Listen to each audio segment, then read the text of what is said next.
Very warm welcome to Amishakil 5858. I am Ahmed Shackle. Following are the latest news headlines which have been reported by American, European, Canadian, Asian, African and Australian news channels and all other news agencies. So please, let's go to the news. Tonight, breaking news, the Trump troops backing down from his 145% tariffs for now with China.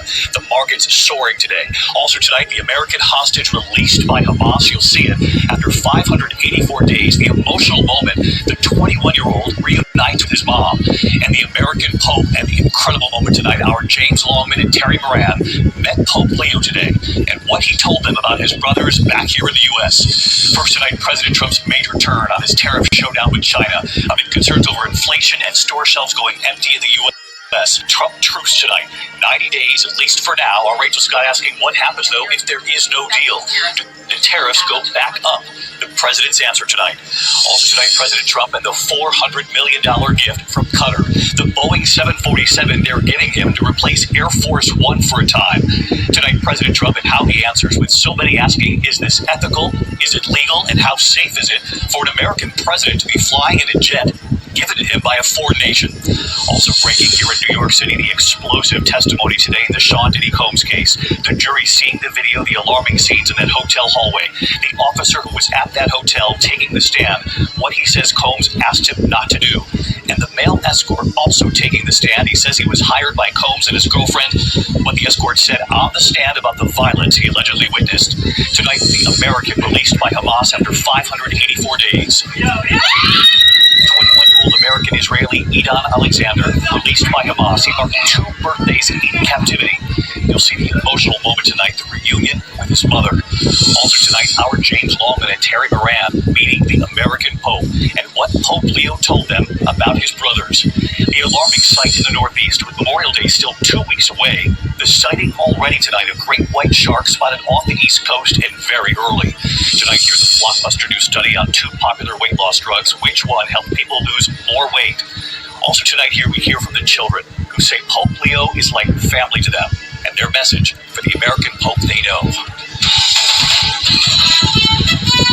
From ABC News World Headquarters in New York, this. Well, here now with more reaction, Tennessee Senator Marsha Blackburn. Great to see you. Thanks for coming in. Sure. So, during this period of time where we were waiting for some of these deals to get done, the argument was that China was going to start making all these side deals with other countries, and that was going to take the United States out of the conversation. That clearly didn't happen. You're right about that. It did not happen. What has happened is by President Trump being bold, moving forward, putting the tariffs in place, and then saying we want to get rid of these tariffs, go to reciprocal tariffs, get rid of the non-tariff trade barriers, and focus on trade that is going to be good for American consumers. And by the way, we want to bring jobs back to the USA. And countries have lined up. They need our market more than we need theirs. And getting this trade in goods deficit dealt with, which last year our deficit with China was $300 billion. Katie, that is our largest deficit. Mexico is the second largest deficit. And President Trump and Secretary Besson and others that are working on this, they're doing the right thing because people have come to the table. And I will tell you, with UK, with China, and then you look at what is happening with the pharmaceutical executive order, you look at Putin and Zelensky meeting in Turkey to work things out. President Donald Trump has had a very good week, and it's good for the American people. Yeah, we're talking about the global deals, other countries, but it really comes back to the fact that he wants to benefit Americans. Right. So what are you hearing from your constituents in Tennessee about these kinds of tariffs going against China? Of course, a number of the steel workers and auto workers from Pennsylvania and Michigan were at Liberation Day just a month and a half ago. Right. For supporting the president, asking Americans to be patient with him. So what are you hearing from people in your state about these tariffs? Yes, and we're working very closely with them, whether they make automobiles or boats or entertainment equipment, medical supplies. We're working with them and with the U.S. Trade Rep Office to make certain that they have the opportunity to move those supply lines out of China and that things that they can cannot get anywhere else other than China, that there is going to be some way to deal with this. Our goal is to help President Trump reinvigorate the U.S. economy, to make certain we're prosperous once again.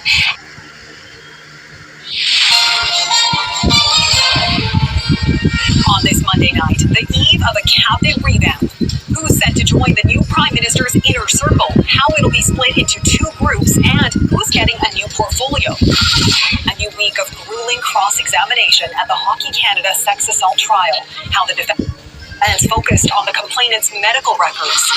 The palace in the sky waiting in the wings for the U.S. president. I think it's a great gesture. The security and ethical concerns over Qatar's luxury jet donation.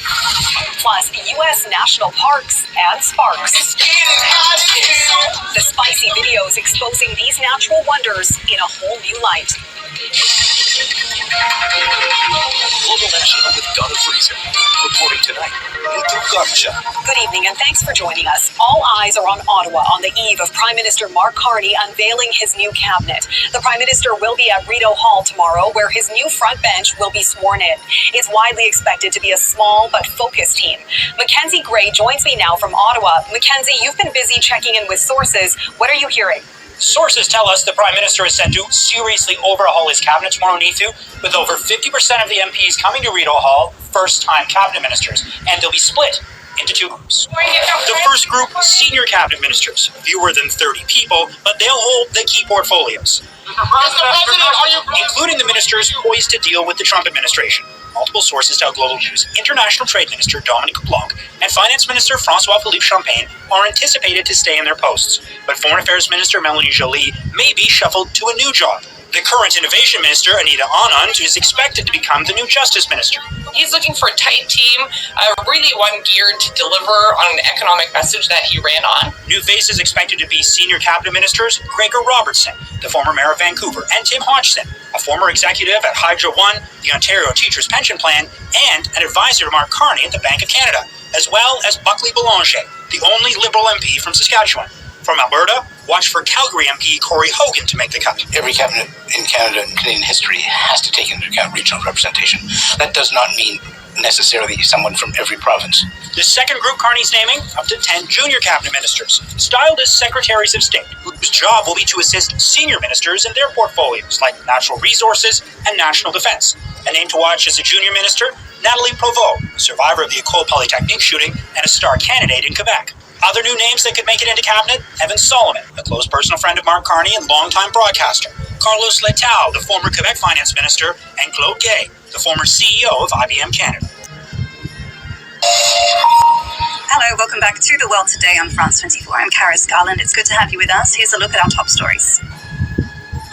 French actor Gérard Depardieu has been found guilty of sexual assault. This after prosecutors asked that he be handed an 18-month suspended jail sentence and a €20,000 fine. Sentencing is expected in moments. Donald Trump is kicking off his tour of the Middle East this Tuesday, touching down in Saudi Arabia moments ago. The US president also meeting with the de facto leader, the Crown Prince, and expected to focus on securing business deals. And our reporters meet the families of Indian nationals who were recruited to fight for Russia in the war against Ukraine. New Delhi says over 120 citizens went to the front lines, with at least 12 killed and 16 still missing. Also coming up in focus, we look at the challenges faced by prawn fishermen in the Gulf of Mexico. In Louisiana, 1 in 70 jobs is linked to fishing, and some of those in the industry say Donald Trump's import tariffs could offer a glimmer of hope.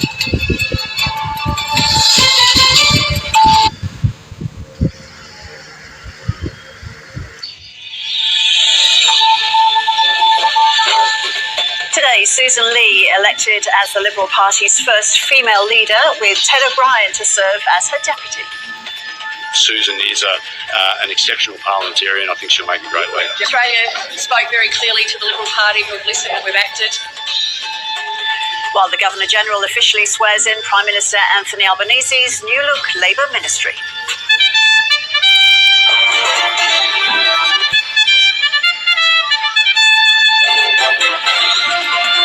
Also ahead, the Australian market picks up, spurred on by a temporary trade truce between China and the US. Hostage Idan Alexander reunites with his family after being freed by Hamas in efforts to secure a ceasefire deal with Israel. And the Northern Territory's Country Liberal Party delivers its first budget, forecasting debt will reach a record high by 2029.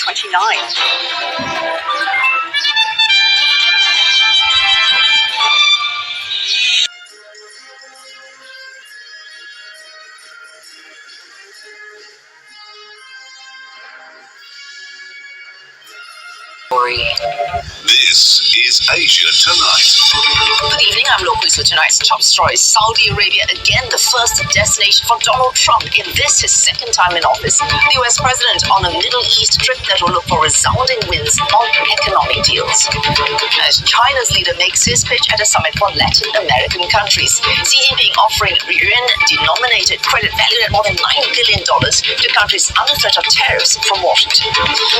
An election that would determine who gets the upper hand between two feuding dynasties in the Philippines, with Duterte scoring vital wins in the race for seats in the Senate. The party of Bangladesh's ousted Prime Minister barred from taking part in elections and consolidation of an earlier ban on the Awami League as the trial continues into last year's deadly crackdown.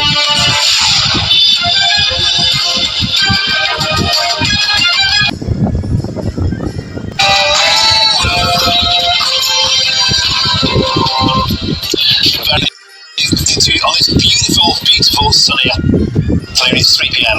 Welcome to the Moss Dolby Show here on GB News, broadcasting live from the heart of Westminster and all across the UK. Coming up on the show today, you can't have true national security without food security. Well, the high taxes on these family farms, that's the big issue here. That's right, and that's a problem. I mean, in an exclusive sit-down interview with GB News, Donald Trump's Secretary of State for Agriculture has slammed his tax.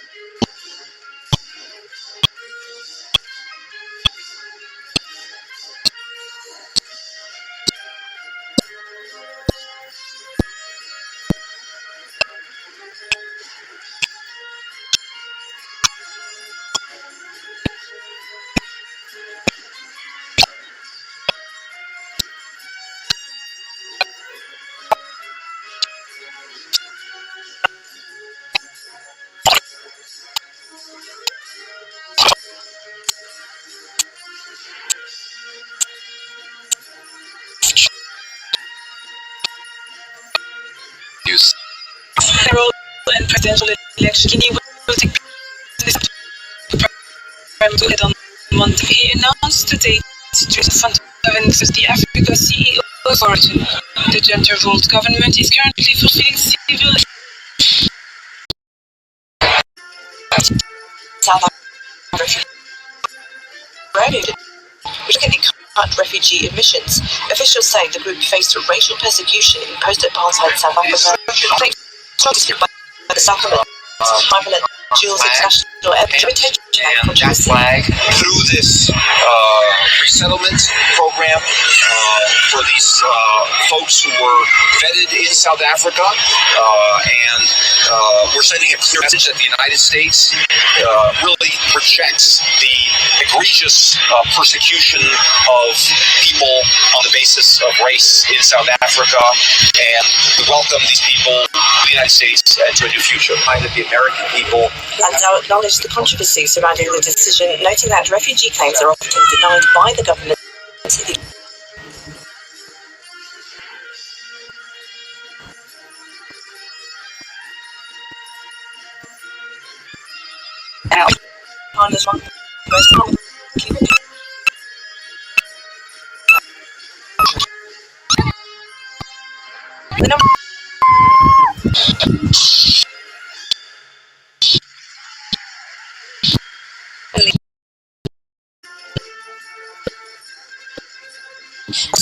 Years to design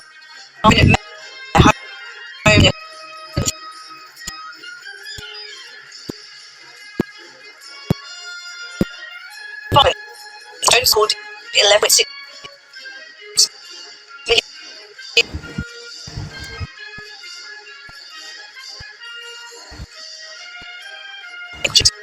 by disasters that million their homes, creating a crisis of consequences. Nearly 90% of those displaced, 73.5 million people, forced to violence. Sudan alone recorded 11.6 million internally displaced people, while nearly the entire population of Gaza remains displaced. Gaza is also almost twice as many displacements as the yearly average, with the US experiencing its highest number on record. Weather-related events, many intensified by climate change, were responsible.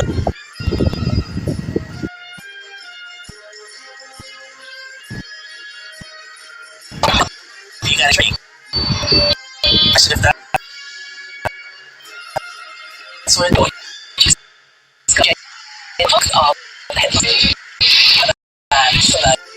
Of 40 years ago has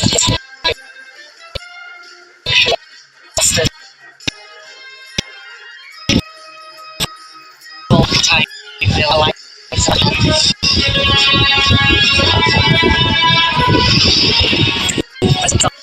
agreements with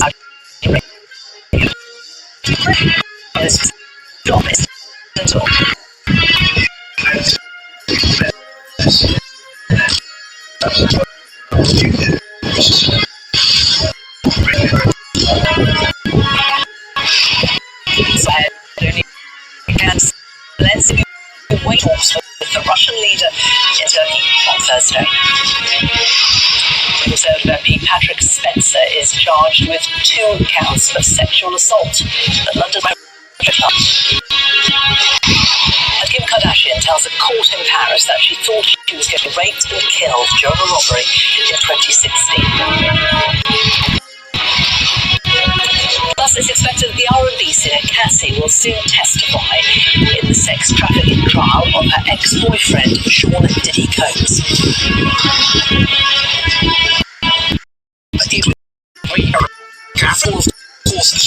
US by a trade agreement. Plus, Rachel Reeves gets a boost from UK pension funds as 17 of them agree to invest more assets here in the UK.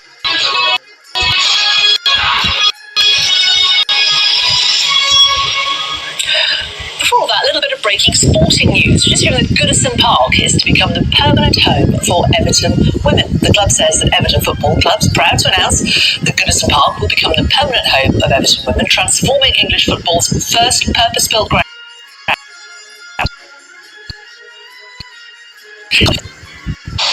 Tonight, a temporary break in the trade war sends markets soaring. The U.S. and China declaring a 90-day slash on tariffs, sending markets ablaze, both sides declaring victory, at least for now.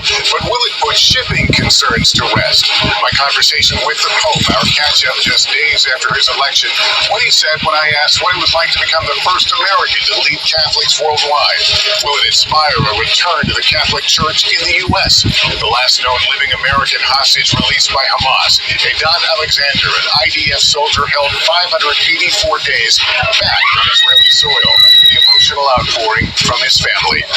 The president prepares for a major Middle East trip, but now the jumbo jet-sized controversy as Qatar offers to gift a new Air Force One. Democrats blasting the move to potential security risks, worrying some experts.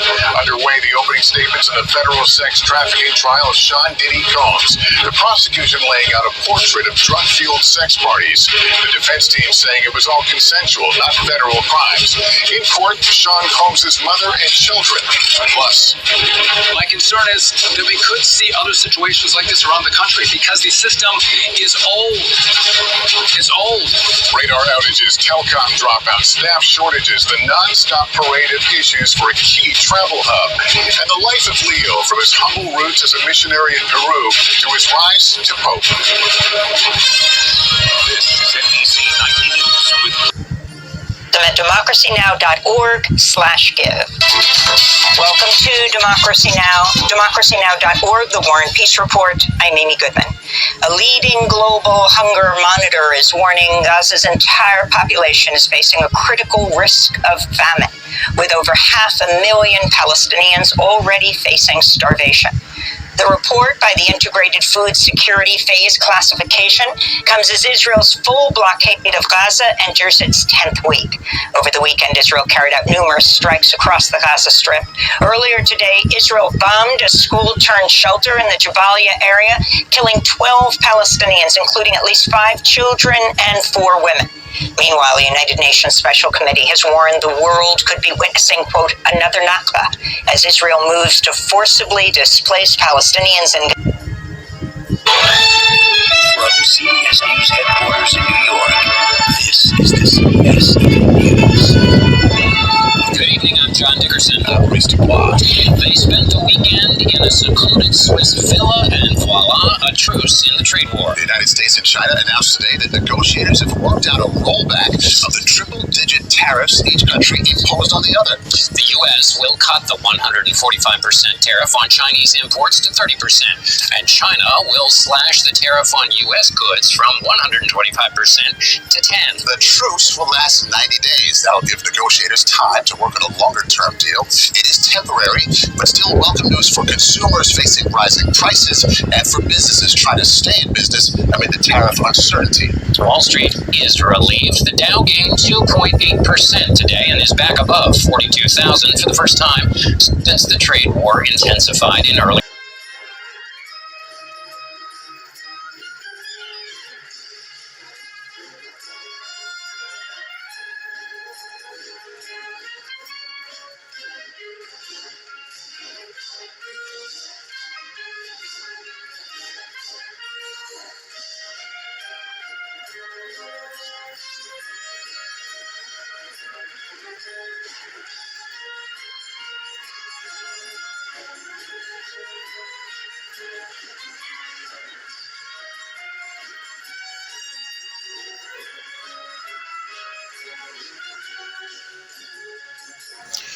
Thank you very much for giving time to Amir Shackle 5858. I am Amir Shackle.